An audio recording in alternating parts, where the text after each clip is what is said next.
My name is Raul Fernandez, and I am the director of something called the UC Cuba Academic Initiative, which is a consortium of professors and PhD students across all 9 campuses. And we are involved in this program. I think both Lisa Garcia Bedoya this morning and Laura Enriquez are two of our active UC Cuba people here in Berkeley. We have 4 members of this panel. I'm going to introduce them very briefly so we can move on. Darius Anderson is the founder and CEO of Platinum Advisors. You can actually read more extensively in your booklet details about him. Professor Carl Voigt comes to us from the USC, from the University of Southern California, and I'm going to let him say exactly who he is. Bill Martinez is well known to a lot of us. He's an immigration attorney and, very importantly, a Cuban music promoter in the San Francisco Bay Area. And Michael Zucato is president of a very important company, Cuba Travel Services, because it's the only one that gives us direct flights from California to Havana. So I encourage all of you to sponsor and take flights with Cuba Travel Services. So we will start with, Darius Anderson has not arrived yet, I don't believe. So we will begin with Bill Martinez, and we'll try and limit each presentation to about 10 minutes. Thank you for being here. It's a pleasure to be here. I got into doing this U.S.-Cuba cultural work in '93 when I was working with an organization called the Encuentro del Canto Popular. It was a festival we created in the Mission District in San Francisco to promote music that spoke about social change, peace and love, and all that stuff. In '93, I got a call from the State Department. We were trying for the first time to bring a Cuban group to the U.S., or to this festival, the group Mezcla. A day before the group was supposed to leave, no one could find the file. They were supposed to be at the Smithsonian and then Stanford and other organizations and really prestigious venues. Everything looked great. We were told all along, no problem, everything's fine, everything's great. So I'm at my real job at the Bar Association, and I finally got a call from the State Department, from Dennis Hayes at the State Department. And he goes, yeah, I got your file right here. I got your file. And I said, great, so are they going to be approved? Are they going to come to the U.S. now? Because we're all ready to go. He says, they're not going anywhere. I said, well, what do you mean? And he explained, they're not going to make it. And I said, well, can you give me something in writing that I can give to the various presenters across the country about this? And he said in this really ugly way, I don't have to, you don't need anything. They're Cubans, and that's all you need to know. And he hung up on me. This then became my mission.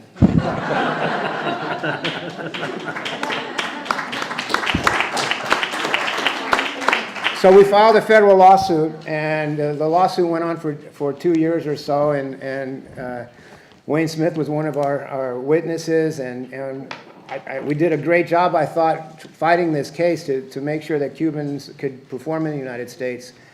And unfortunately, we lost. It was, the trial was sort of a trip. The guy was like Columbo, walked in there for the government, and he goes, Your Honor, we could do anything we want, and, you can't touch us. We could do things that are, like unconstitutional maybe, or like discriminatory. It doesn't make a difference. You can't touch us.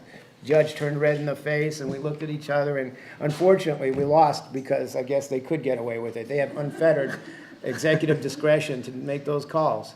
The groups did, we didn't succeed then, but fortunately, the mood of during the Clinton administration allowed us to finally sort of get it, and we were allowed to bring Cuban artists in increments. We got first, I think it was Chucho Valdez, the Irakere 4. We got 4 members of Irakere to play here in the Bay Area and elsewhere. We then got Changuito, the timbalero, with los Banban. Little by little, we opened the door so our artists could come in. When we finally got all the Banban in, around 96, 95, thereabouts, we knew that we really could relatively have relative confidence that these events could happen. We could pull these things off. And so we were able, in the 90s, during the Clinton administration, we were able to bring in many, many groups. And it led to, Ry Cooter's bringing the Buena Vista Social Club to fruition sort of by happenstance, that he was there actually for another project. The visas were denied for the African artists that time. The Malian artists weren't able to make it to Cuba, but while he was there, he decided to hook up with these Afro-Cuban artists that were formed, that really the genesis of the Afro-Cuban All-Stars. Juan de Marcos got together with Ry, and they put together Buena Vista Social Club. They made it to Carnegie Hall, and actually that was sort of the monumental historical moment. Then we really knew we arrived.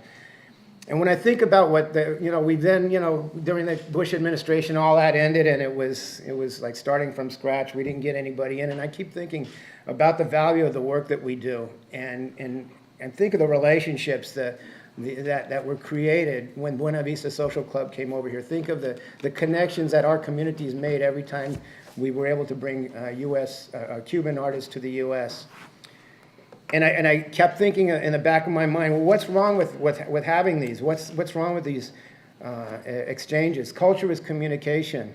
And what happens when you block cultural exchanges? What happens when you block communication? You get more rumors, you get more myth, you get more lies. And it gets us nowhere. And we should be about much more, higher values. This is what, I'm preaching to the choir, I know when I say it, but when I was doing some of our research for preparing our lawsuit and all that, I came to the roots of some of this, the mindset behind some of these restrictions on visas and such. And when they created these operations, Operation Mongoose and all that, and when the Castro administration began, look at some of the words in Operation Mongoose about how they control things, the messaging. Activate key public leaders in Latin America. Make them timely, strong statements about Castro communist threat to hemisphere and failures of the regime towards workers. Produce material for major psychological impact. And they get to talking about visas and licenses and ways for us to connect and how we're getting played. And that's how I look at a lot of what's going on is we get these operations, we get certain policies that we think are unchangeable, that is so ingrained in our culture. It doesn't have to be that way. We talked about hegemonic relationships. We talk about the arrogance of our policies, sort of controlling the shots. It goes back to sort of a mindset of the Monroe Doctrine and Manifest Destiny and all that. You really think about it, though, the big picture. We have to create new paradigms now, and culture can make it happen. We have now, I can say, with the current administration, since we experimented again as soon as Obama came into power, we were able to get Silvio Rodriguez in, and then we got all, the same sort of incremental developments happen. So I can tell you now, we have visas for the 75-member Symphonic Orchestra of Cuba that's going to be coming in to the country in a couple of weeks. Here in the Bay Area, you can see Septeto Nacional, Orquesta Aragon. We have a lot of interesting projects coming up, and I'm actually recommending to as many clients as I can, get your petitions in now, because if things don't turn out well in November, who knows how things are going to get reversed, and we could be back to square one and have to get to Cuba some other ways. And, that's for the Cuban visa artists to come here. We've also been bringing U.S. artists to Cuba. We were able to, even under the Bush administration, we were able to put together this concert with this group called Audio Slave, otherwise known as Rage Against the Machine. And the way we got that license, remarkably, under the Bush administration, was we sort of used their words about, the U.S. government's policy had been, do what you can to hasten the transition to democracy. Get to the youth. And so, okay, well, the youth is going to listen to these guys because they're radical, wild, crazy guys. And so so we actually got it approved. And actually, the really crazy thing about that license is it actually authorized us to do a commercial CD and DVD package. It never happened before, and I don't think it's been licensed to do that since, but it's great that happened at that moment. And so, it's a two-way street, that we're looking for, where Cubans of all kinds can come here, and that U.S. artists and the rest of us can go to Cuba with some, with normalized relations. I'll stop there, and thank you. Thank you.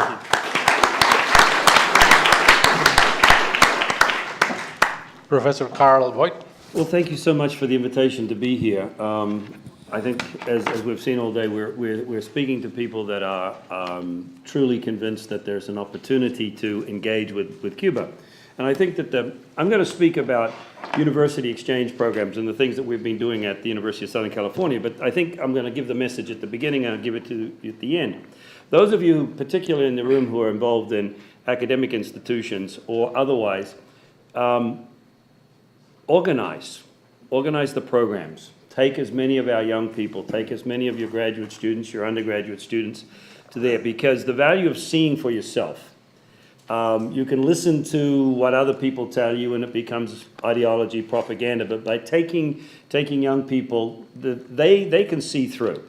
I wish you could have sat with my undergrads in the U.S. intersection in Cuba, where they rolled out this rather slick young man from the State Department to issue what was the company line. And these young undergrads just had a field day, had him backing up. I mean, they listened for 20 minutes, 30 minutes, and then just began a conversation.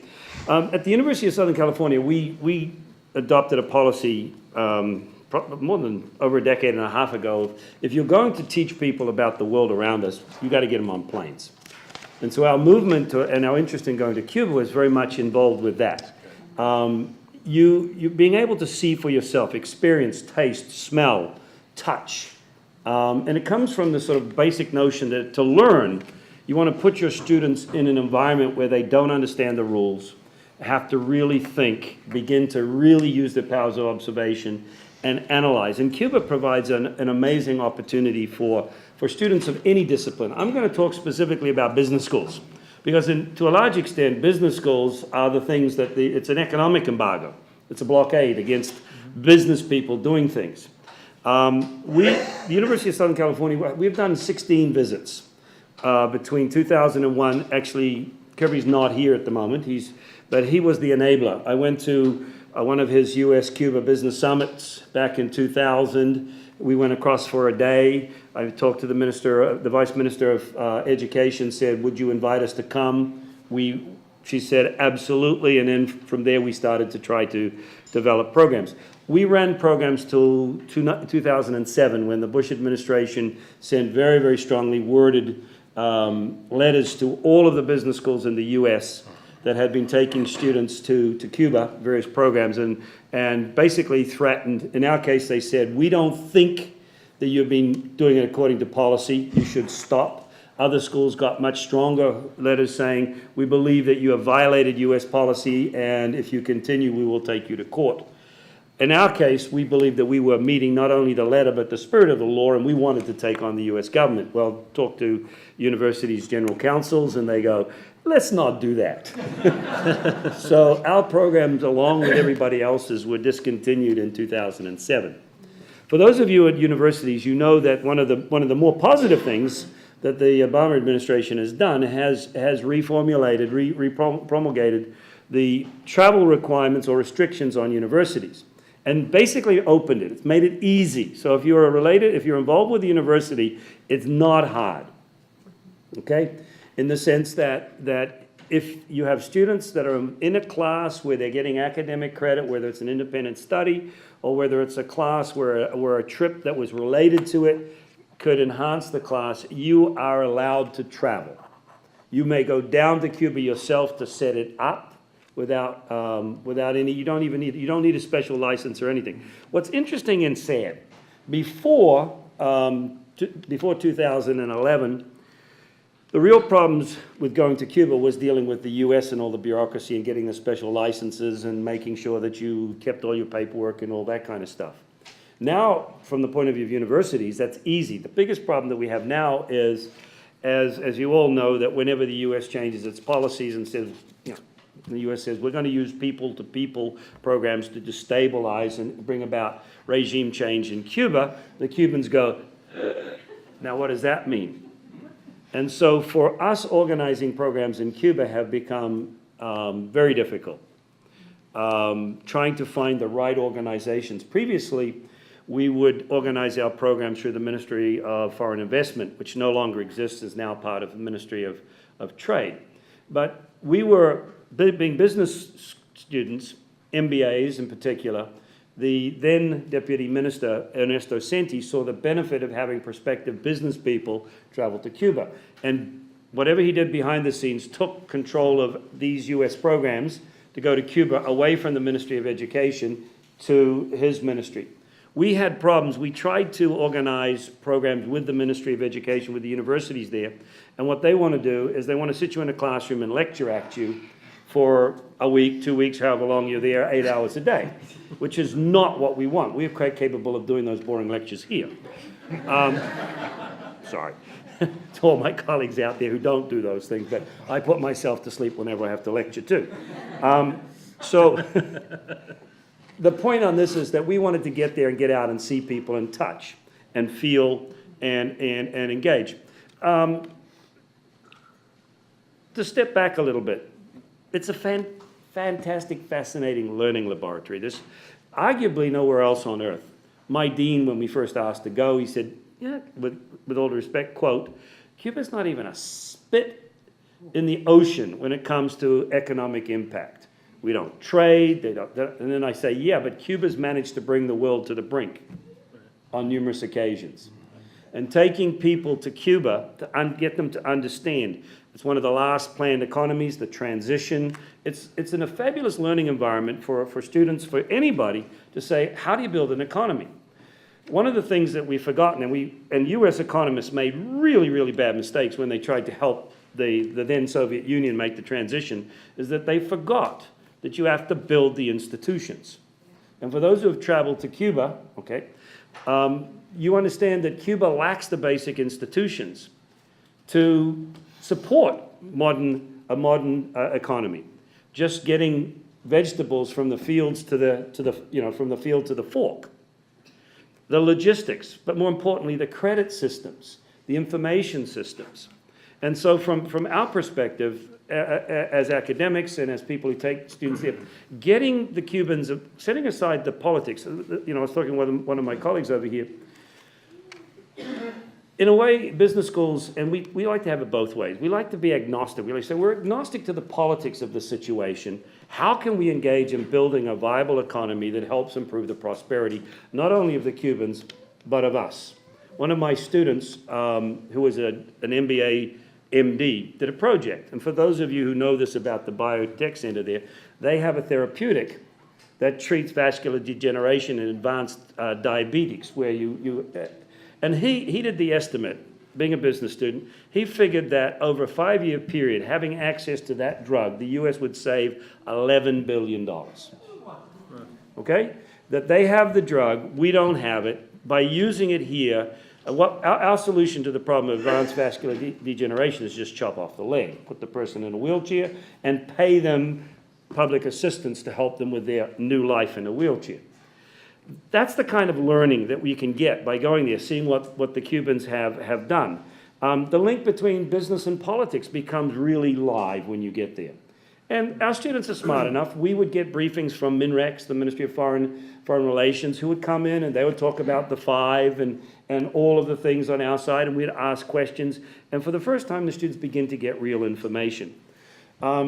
To put our money where our mouth is, I have helped other business schools. I've taken just under 20 different business schools, including, and I made a list here somewhere, the East Coast schools, MIT, Dartmouth, New York University, Columbia, Wharton, Duke, SMU, UCLA, San Diego State, and other universities to go down there and meet and develop programs. The unfortunate thing right now is that the way that the Cubans are organizing things, and we have to crack this nut while we're sitting here, we're negotiating with what we think might be a new center at the University of Havana that might be able to organize programs for us that will get us to be able to see what we want to see and learn. From the point of view of the Cubans, they have been exceptionally open. Complete open dialogue. They never put a restriction on us to where we wanted to go, except obviously we didn't want to go to military facilities, but wherever we asked to go, whoever we asked to speak to, they were willing to facilitate the conversations, because their argument is that they can learn from the questions that US business students ask. all right? And we can learn at the same time. I think that those are sort of the basic comments that I want to make, other than to return to the opening point that I made in this conversation, is that it helps us and it helps them if we engage in these trips. And for those of you who are a little timid about doing it, we've organized, I think, 16 of them. It gets a little scary at the beginning, but it's easy to do. We've got the transportation over here. Remind me to give me my card, right? I didn't know you did all this. And so it should be done. So for those of you who are engaged in this kind of stuff, and for those of you who are also engaged in humanitarian type things, find a reason to go, okay? And I'll conclude with that comment.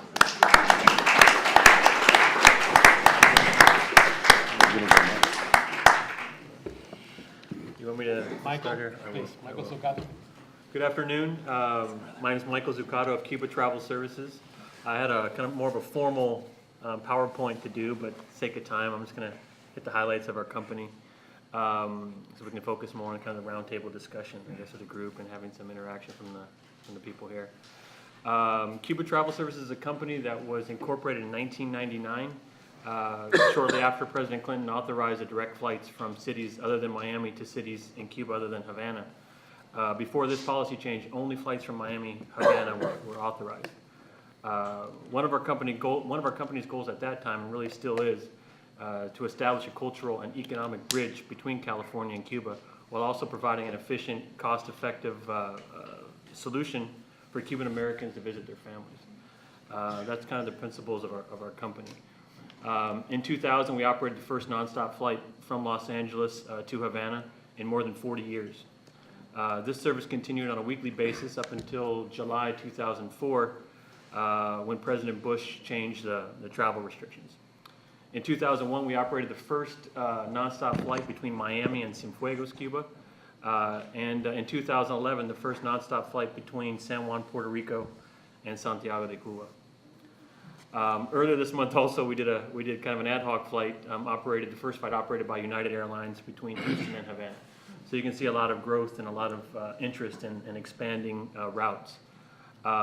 Today, CTS operates about 10 flights per week on average between Miami and Cuba, and we operate now the weekly flight from Los Angeles International to Havana, departing on Tuesdays. As some of you know, we've also been working closely with Congresswoman Lee's office and also with Darius's help to help kind of launch this effort to do this flight from Oakland. It's had a lot of challenges. There's tremendous interest here in the Bay Area to do this flight, which we know. There's a lot of challenges as well, especially now that when you don't have the Cuban American population that they have in Miami, it's challenging, especially now that there's been kind of a slowdown, if you will, or almost an elimination of license renewals. But our business really depends on all licensed travelers, but especially those groups, especially from the West Coast. I think right now our flight from our flight from Los Angeles to Havana is the only nonstop flight on the West Coast of the Caribbean. Right. Because as most of you guys know, live in California, people travel to Mexico or to Hawaii and other places. But so I think right now we have the only nonstop flight besides a seasonal flight to Puerto Rico. How many people, just to do a quick survey, similar to the one Kirby did earlier, assuming most of you have traveled to Cuba since 2000, how many people that are from the Bay Area traveled from Mexico? See, this is my problem.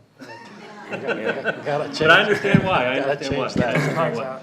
How many travel from Miami Miami charter flights? Peter, I know you only fly LA, right? And how many have tried the Los Angeles flight, the flight from Los Angeles? Great. I know everyone on the panel has done it before. Yeah. So I encourage you guys really to try it. For those of you living in the Bay Area, you can depart here at 7 a.m. in the morning. You can connect to our flight at 11. You can be in Havana by 3 p.m. or 4 p.m. Pacific Standard Time. So it's really the quickest way for you to get to Havana from here. That's really all I have to say. I'll be around if you guys need more information. I did want to recognize someone in the crowd, a friend that really, he should be here somewhere on the panel, is Sal Landau. And Sal all that you've done, for relationships with Cuba, and really, if you guys want to know anything about Cuba, he's really the person.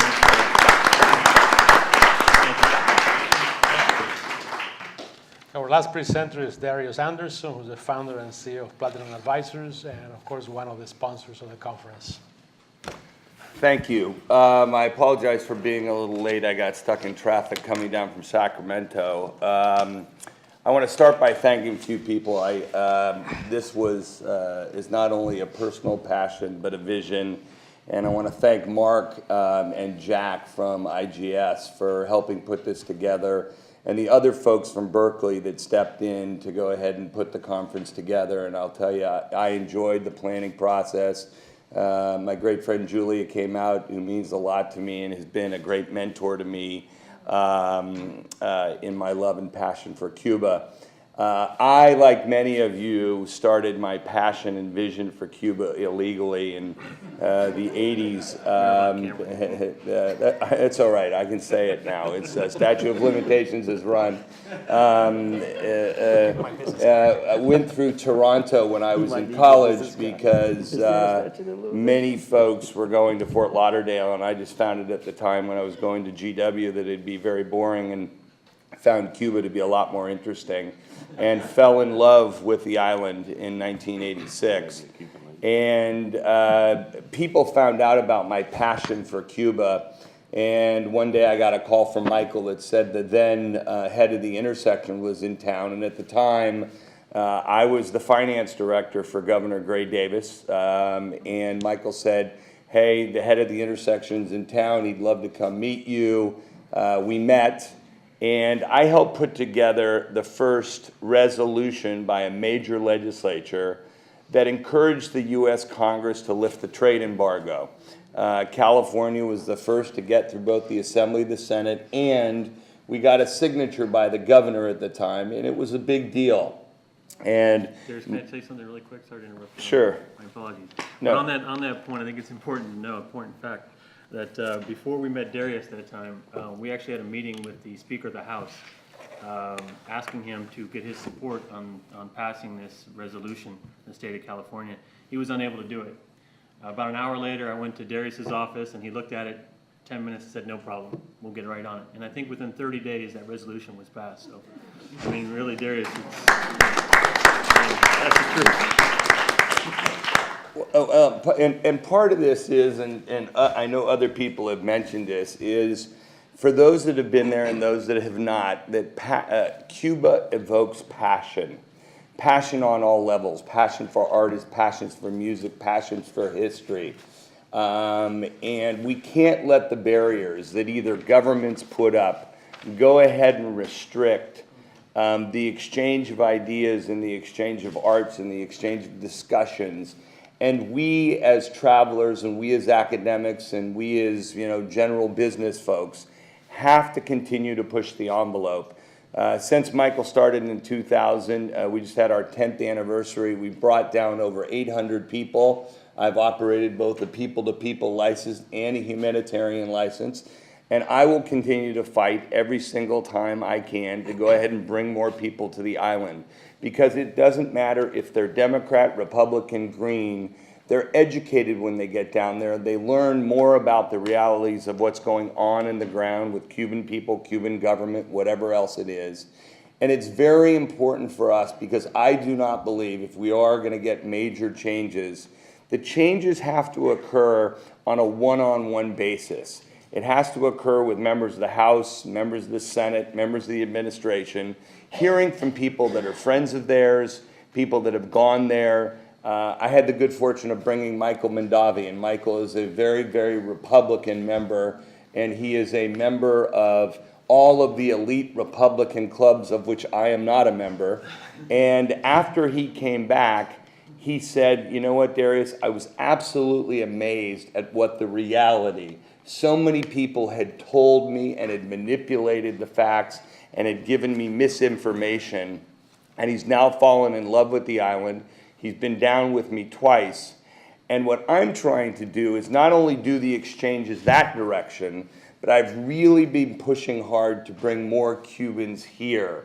I just had a gentleman by the name of Fernando Fernandez, who is one of the great blenders and tasters that blends Cuban cigars and Cuban rum, two of my favorite things.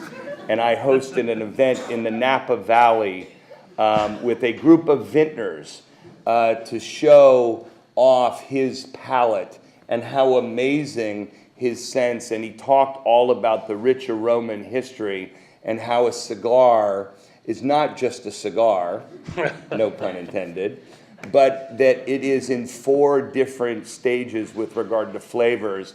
And all of these vintners that walked out of that afternoon and dinner that night became Cubophiles. They've all now followed up with me. They all want to go. They want to experience it. They want to go ahead and be a part of this amazing island. So I think it'd be great to open up for questions. I want to thank everybody for being here. It's something that I will never give up on, and I'm going to continue to go ahead and do whatever I can to make a difference on the ground. And I do want to thank Michael, because if it weren't for Michael and CTS, none of this would have been possible, because in the early days, he helped me arrange a license. He does all the travel. His staff is amazing. I don't know if Todd is here. They do a fabulous, fabulous job. So thank you.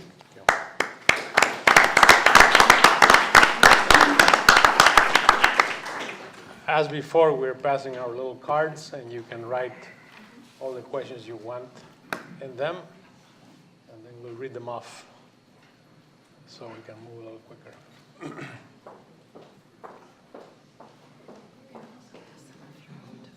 Oh, yeah. Okay, the first one is for Bill Martinez. When Silvio Rodriguez was denied a visa to come to the U.S. and perform at Pete Seeger's 90th birthday, were you surprised that this was not discussed in the media? No. Sorry. I mean, yes and no. It was a heartbreaker that he wasn't, one of the reasons we finally did succeed in getting Silvio Rodriguez's visa was because, they felt we missed it by this much. He didn't get the clearance in time, but like a month or so later, we were able to develop a stronger, another tour for him. So we were disappointed, but no, I'm not surprised that we don't get the media play. And I was speaking with folks earlier, we get more excited, we get more media attention if a referee makes a bad call in the end zone. Or if Ozzie Guillen says one positive thing about Fidel Castro, it's in the news for like 3 weeks. And we hear about it, visas getting denied for Silvio? No. Did we hear about the reality in Cuba like that? No. Did we hear anything positive about Cuba like that? No. So no, I'm not. Okay. Thank you. Let's see. I think this question is for Michael. When do you anticipate the Oakland flights will start? Have you ever considered student discounts for the nearly 200 low-income students from the U.S., many from California, currently studying medicine on a full scholarship in Cuba? So it's Oakland, and have you considered? You can almost answer that question. Well, the flights, like I mentioned earlier, the flights from Oakland are challenging. I'm originally from the Bay Area. I'm from Pleasanton originally. So, it's my passion to get something done from the Bay Area. But for the reasons I mentioned, it's difficult. I'm hopeful, and we looked at it possibly in December or possibly a time during the summer we can do it. In terms of student discounts, it's a good idea. I think it's something that's kind of in the spirit of our company to promote these interchanges of people and students in particular. But yeah, if there's a group or individual students, feel free to contact me and we'll do something special for them. And let me just say, because I've been working with Congressman Barbara Lee, the Congressman is doing an amazing job on the Oakland flight, and she and I met yesterday, actually, to talk about it in advance of the conference. And part of it is, as Michael knows, it's, when you start off a new route, one of the return trip is really a dead trip, unless you have the plane sit there the whole time. And so what we're looking at now is potential sponsorship, somebody to go ahead and fill that return trip to be able to start something from the Bay Area. And so Barbara and I have been working on targeting individual companies or high net worth individuals that may have a passion or love for the island to help us fill that gap. And we talked about it yesterday and came up with a whole target list of folks that I'll be following up with. Okay. The next question is, where can you get great Cuban cigars and rum? Your house? You opened that one up. In Cuba, Yes, in Cuba. Do you have any? in Cuba. You can't bring them here. Okay. The embargo right now. But let me say Sure, this, sure. because I hope, the current administration, or however the election ends up, will go back to the Clinton days, because during the Clinton days, all of us could go ahead and bring back Cuban-made product. Right. And Cuban-made product is coffee, rum, and cigars. And, in those purchases, it helps the Cuban government. It was cut out, and that aspect has not been reinstated. Right. And it's something that when I talk to people, I'm always pushing for. If Cubans can come here when they visit me and buy wine and bring wine back and put it underneath the plane, then why shouldn't I, in a democracy, be able to go ahead and buy rum there and bring it back the same way they do when they come and visit and spend money in my country? So that's one of the things I hope that many of us will continue to push, because I think it's those little things that again change the larger picture. Well, going back to Clinton days is not a new paradigm. I'd vote for much more than that. Yeah, It's more Yeah. than cigars and rum. yeah, no, I agree. I'm representing the National Association of Black Social Workers. We hope to travel to Cuba in 2013. How difficult will it be to get a group of 60 to 100 people to partake in an educational experience? Who shall I contact to help with securing a license and visas? Well, I currently have a license now, and I'm not sure, and Michael knows better, but many licenses have been turned down. We're pushing, and I'm using whatever influence to have people write letters on my behalf, because I brought everybody from Congress people to mayors of major cities in the United States, and a lot of different folks. And we've run tours as small as 4 people up to 107 people. So it is doable, and I'll tell you that Michael, has everything wired on the ground to be able to do everything that's scalable. So you can do that small intimate trip of 4 up to 100 plus. But I will tell you, somebody that did 100 plus in Cuba, very, very difficult to do. I think there was an earlier reference about infrastructure and the things that we take for granted.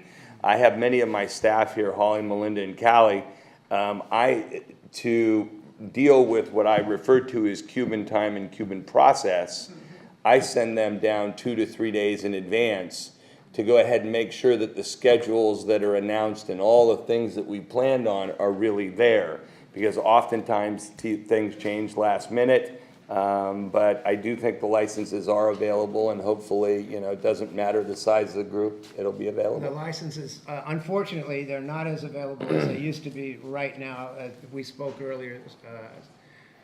The reality of OFAC right now is that some licenses are getting approved, but the vast majority of them are not.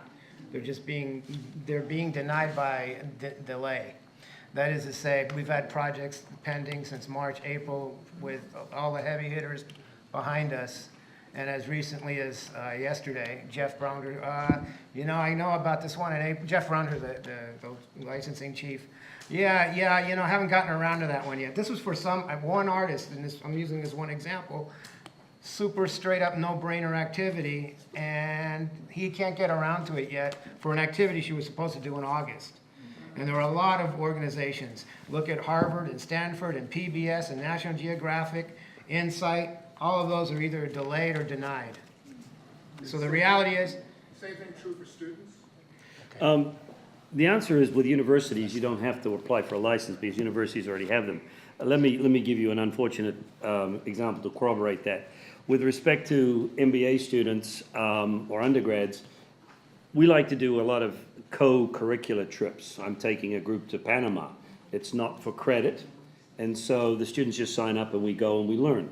In order to go to Cuba, you got to pay for credit. USC, a unit of credit is like $1,500. So that's on top of the cost to go. So you could take a unit. So I wrote a letter through our legal counsel, I should have done it myself, through the legal counsel asking for permission for a special license to take a group of MBA students to do a study tour, not for credit. And because I use the terms, we'd like to do company visits, we'd like to have meetings with corporate executives, and we'd like to meet with people from the government ministry for briefings. And I didn't use the words co-sponsored, sponsored, seminars, workshops. We got shut down, simply because I used the wrong language. Well, that's the excuse in the writing, that they were looking for a reason to shut us down. So start early, be persistent, be willing to wait. Be prepared for not getting it, bottom line. I have a dance group that's supposed to be there in about 2 weeks, and Jeff got to me and says, oh yeah, too much free time on that first day there. They arrive at 7 at night. He wanted them to do workshops at 7 at night when they get there. They were only going to be there for 5 days. So, yeah, no, OFAC's not a pretty picture right now. Wait, hold on. Go ahead. Saul, go ahead. Don't social workers qualify under general license? Social workers? Okay, if you read the general license, there are certain categories of professionals that you don't need a license to travel to Cuba, but you have to be willing and able, and I should let Kirby answer this because he knows this, but I learned it from him, but having read it, you have to be able to explain why you were there and how it met with your profession. And so if you cannot show a schedule of full-time activity, your point, you could be in trouble, all right? You know, some religious groups have gotten into trouble because people have gone to the beach on the weekends. Exactly, if you're going there as a religious trip and you're not in services on the weekend, then there's a question. So again, you can travel. The issue is on you. You can travel. When you come back, they'll question you. You need to be able to justify why you were there, okay? We have actually done it with agricultural groups. We work a lot with, for example, we did one with the Napa Valley Vintners and put together a whole series of meetings because food is evolving in Cuba and the paladars are becoming much more advanced, and you're finding that there's more of an appetite. Right now it's basically, New Zealand, Australian, and European wines. And there's very few California wines, and so we've brought down trips for the sole purpose of selling and educating, and that met the obligation. Okay, there are. Well, Kirby? Kirby, you better get in here. I'm sorry. That, in a sense, that's totally different, because there are certain categories. If you work for a food company, Right. you work for a company that's involved in any aspect of agricultural business, drinking it,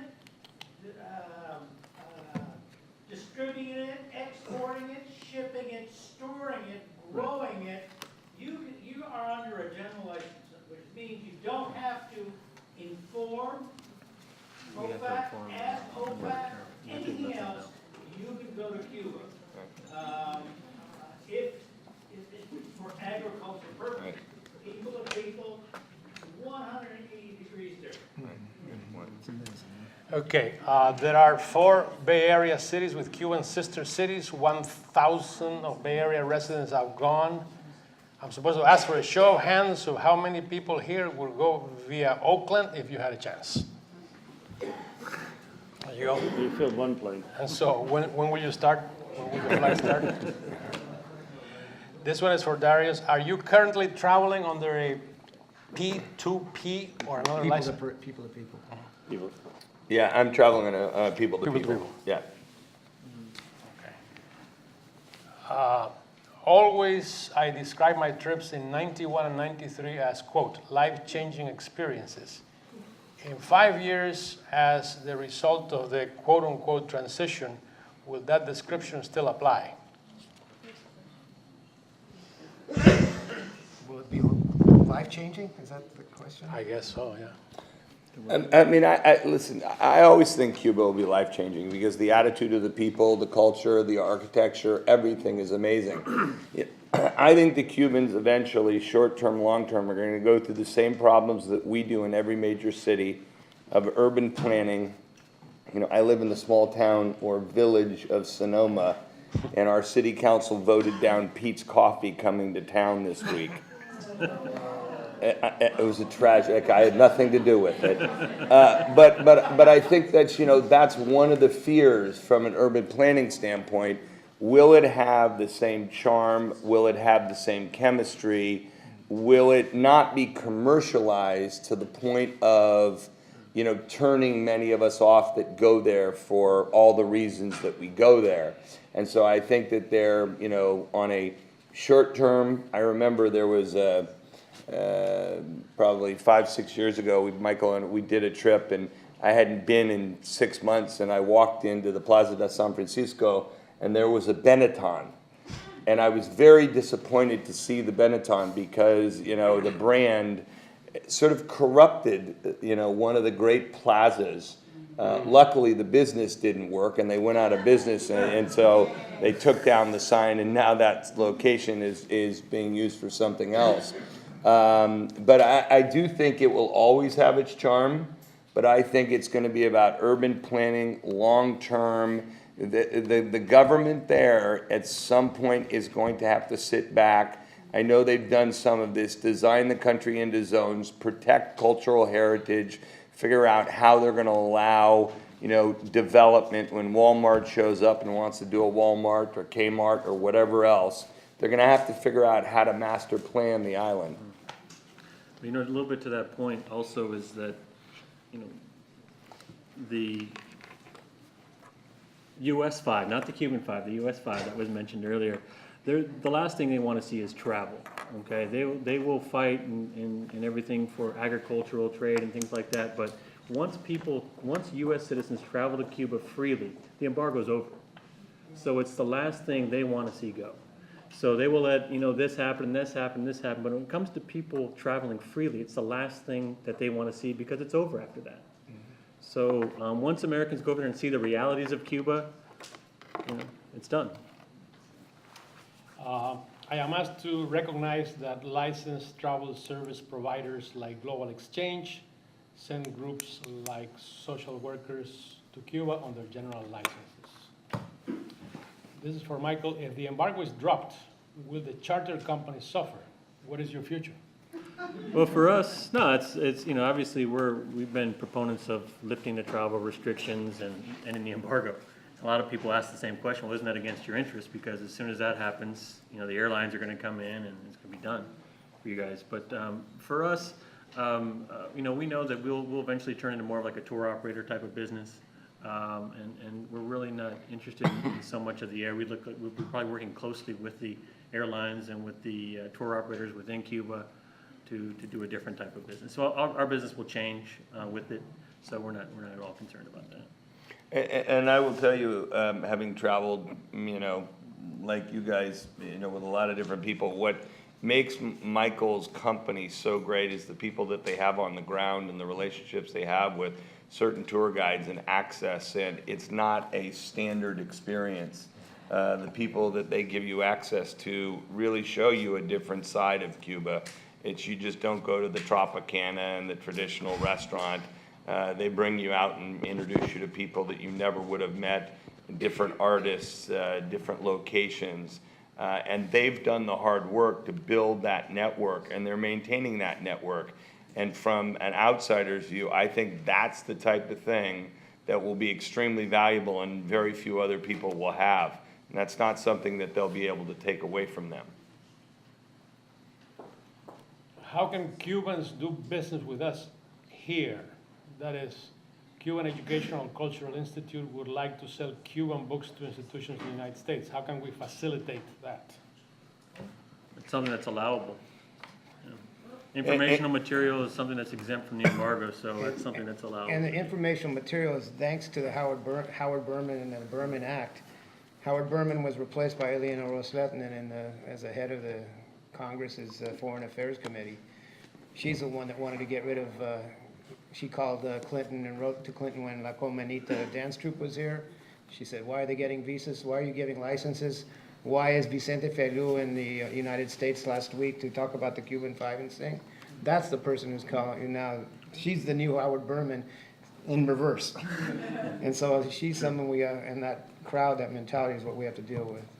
And the other thing I would tell you, and it's interesting for all of those who've been there, it's one of the few societies where the true wealthiest and the true elites are the artists.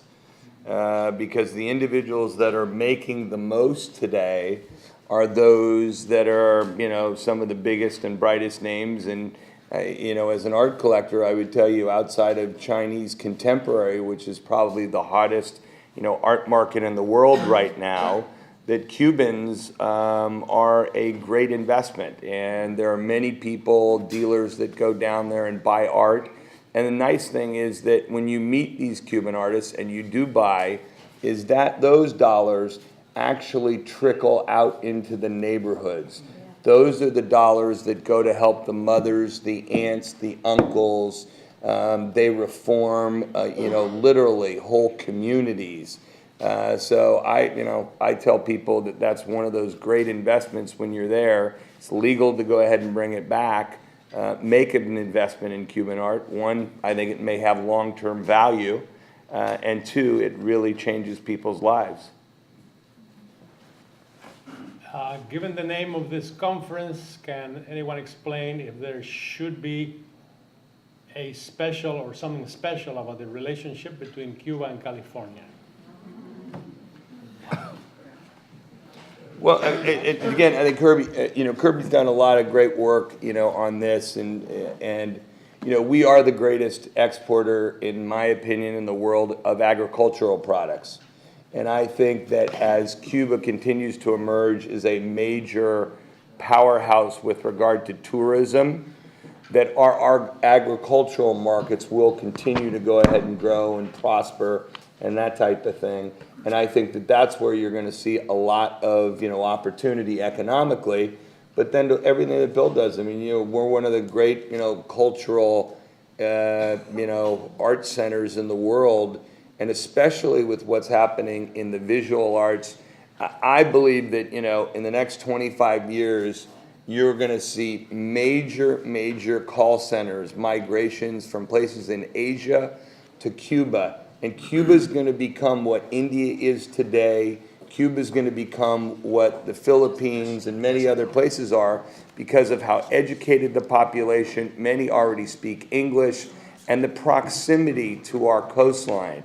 And so I think that, as they plan, and they've done a transition from sugar to, other things like biotech and pharma that you've already talked about, but I think you're going to see services become a major economic driving force because of the education level, and it'll be so much easier to go ahead and fly to Havana or Santiago or Santa Clara than to go ahead and fly to Mumbai or one of the, other countries. And I think also the potential link, the potential commercial link. I think that Cuba was one of the top markets for California rice producers back before the embargo. That's right. There's a lot of potential commercial activity there once these things can happen. Also, in terms of tourism, if there were free flights and people can travel freely, there's close to 3 million tourists that travel to Cuba from other countries other than the United States. Those tourists can't travel to the U.S. They can't travel to Puerto Rico from Cuba. They can't travel to Puerto Rico. They can't travel to Miami. They can't travel to California. So you have this big, huge population of tourists that travel to Cuba, but they can't fly to the United States. So this is really something that I think could also, have a positive impact on tourism within the United States. Let me add a quick comment there. We actually have the advantage of political distance. When our university decided to go to Cuba, I rented up the flag to the appropriate vice provost, who walked into the president and said, we'd like to send students to Cuba. And his initial reaction was, well, we should take this to the Board of Trustees. There could be some political backlash. And then he said, no, this is a fight I would like to have.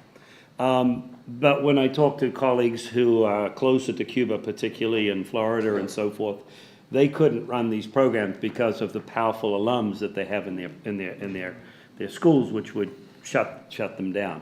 So in a sense, we have a little bit more freedom to do things here, to engage. And the Cubans desperately need our engagement. Their students, their professors, they need the engagement with us. The dialogue, the discussion, setting aside the political issues, just the basic, from the point of view of business, just the basic questions. You put a group of MBA students in front of Cuban business people and they start asking questions, and the Cubans they're learning from the questions. Our students are learning from the answers, but the Cubans are learning about what it takes to compete in a global economy. So again, we have it's a slightly different answer to the question, but we have a lot to add because of our political distance. We are struggling against the clock, so that was the last question we can take for now. Please stay in your seats because we're going to move into the next segment of the conference right away. I want to thank the panel very much for your participation.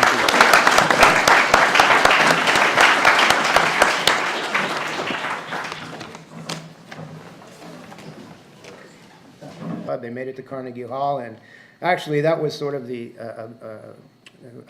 monumental historical moment. Then we really knew we arrived.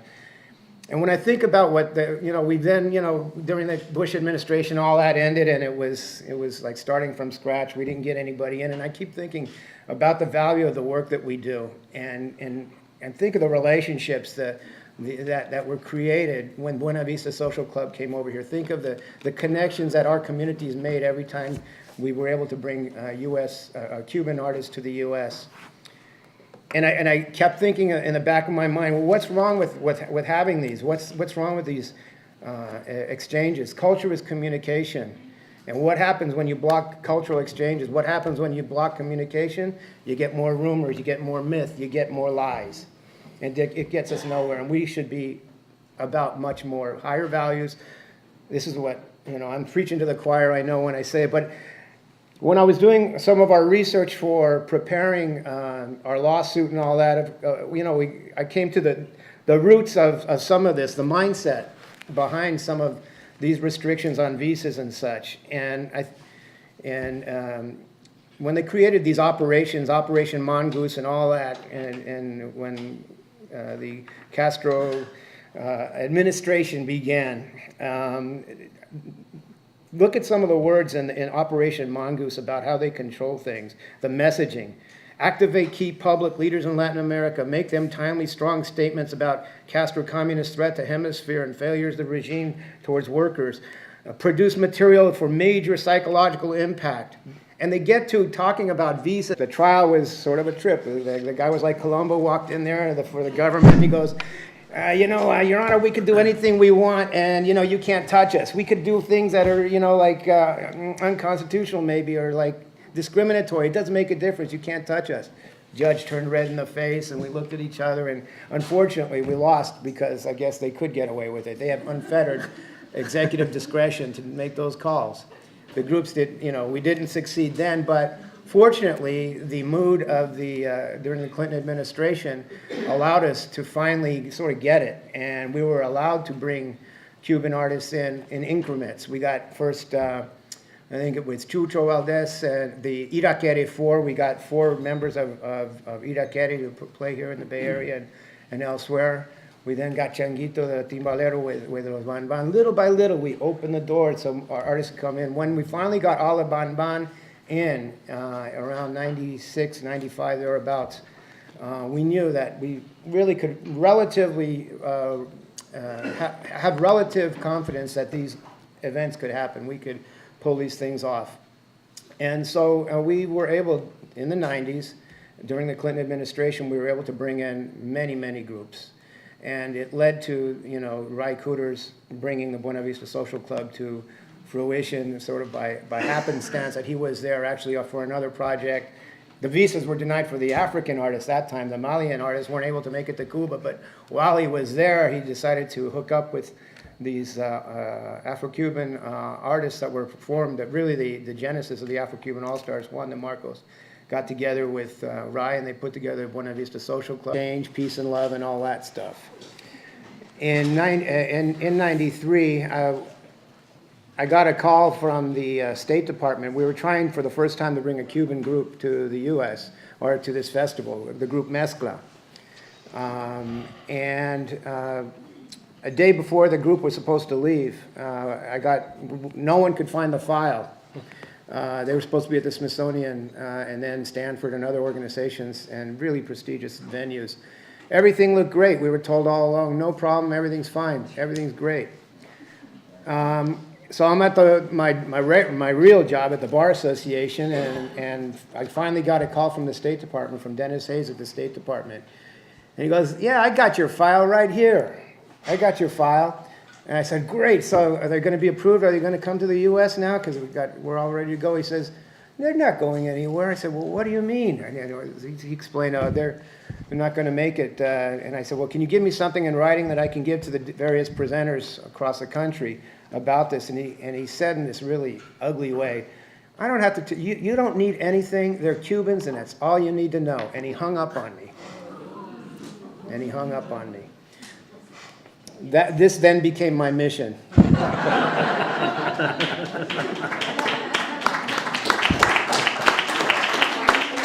So we filed a federal lawsuit, and the lawsuit went on for 2 years or so, and Wayne Smith was one of our witnesses, and we did a great job, I thought, fighting this case to make sure that Cubans could perform in the United States.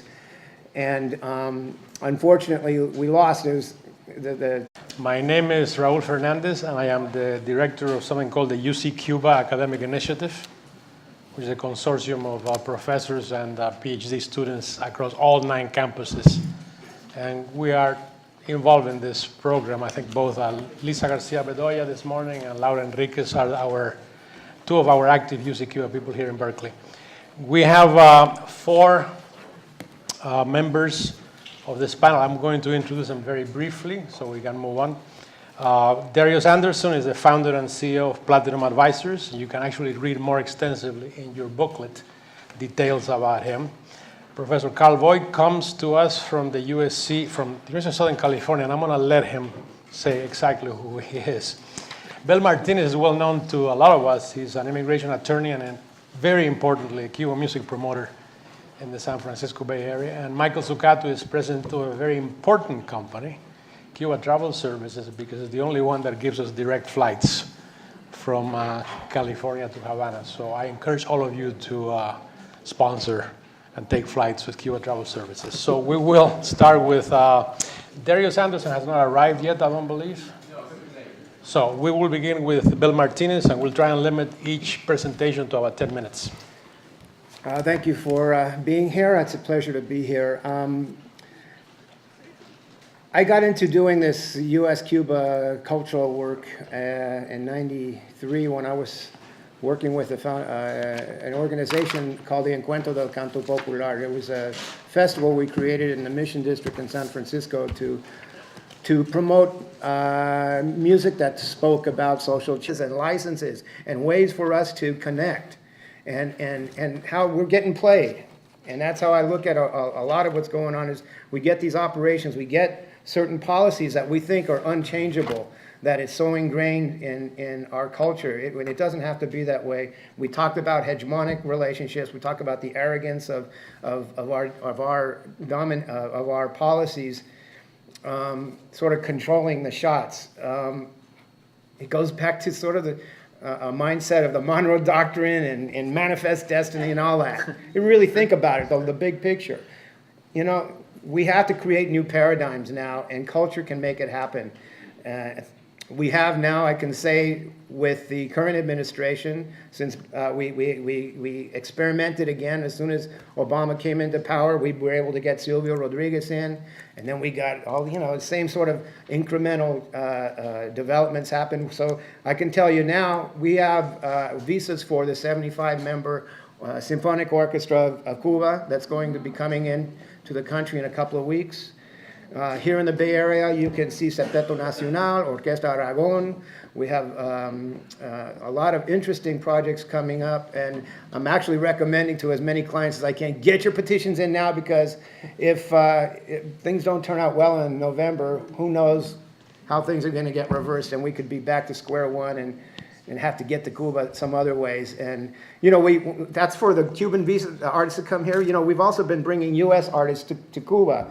We were able to, even under the Bush administration, we were able to put together this concert with this group called Audio Slave, otherwise known as Rage Against the Machine.